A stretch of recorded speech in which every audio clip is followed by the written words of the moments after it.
Oh, pass! Stevens, end zone! Was that from Tony?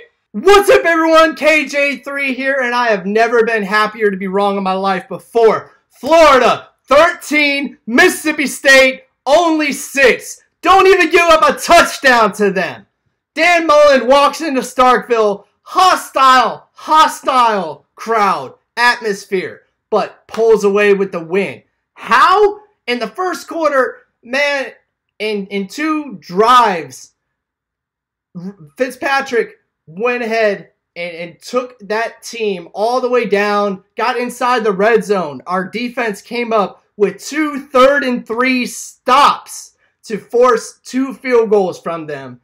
And then late in the third quarter, Fitzpatrick threw an absolute dime to his receiver, and the guy thankfully dropped it. Otherwise, it would have been a touchdown. And they're going to look deep. And he's got a man. Oh my God, he dropped it! Oh, that was a touchdown, Mississippi State. Literally right here. And ever since that play, we made Mississippi State one-dimensional. We took away Fitzpatrick's ability to run, really, because he really did not have that many rushing attempts in the second half. And that's what was killing us in the first half, were they split him out wide and then ran up the middle. And you know what? Florida decided to do that. Dan Mullen decided to tweak his game plan in the locker room during halftime and be like, all right, you know what? We're going to go ahead. We can't run it up the middle. We're just going to go ahead and throw it to Grimes, throw it to Jefferson, throw it to Cleveland, throw it to Tony, let Tony go off, let Tony throw a flipping touchdown pass. About time we start using them as a freaking gadget person. Take the handoff. Oh, pass! Stevens, end zone! Was that from Tony? Like, oh my goodness, that was a dime that Kadarius Toney threw today. It was absolutely amazing. We somehow had what they were doing to us and flipped it and did that to them the whole entire second half.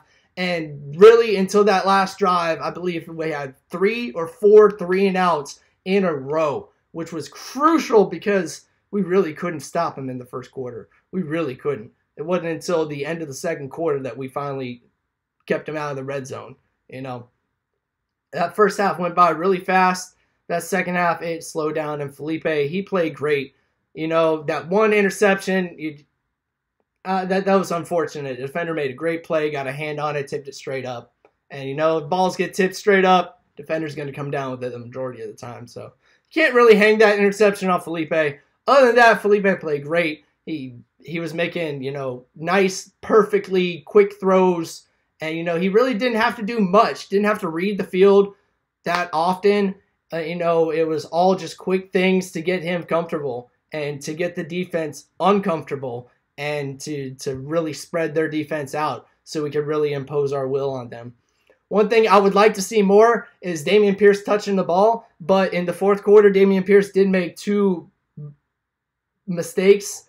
One of them was running out of bounds. If you have a touchdown lead, you don't run out of bounds, kid. But he's a freshman, so I mean, hopefully later on in the year, we will see more of Dameon Pierce, because from what I've seen so far, is Dameon Pierce is our best running back on our roster. Scarlett may be more talented, more skilled right now, only because he's more familiar.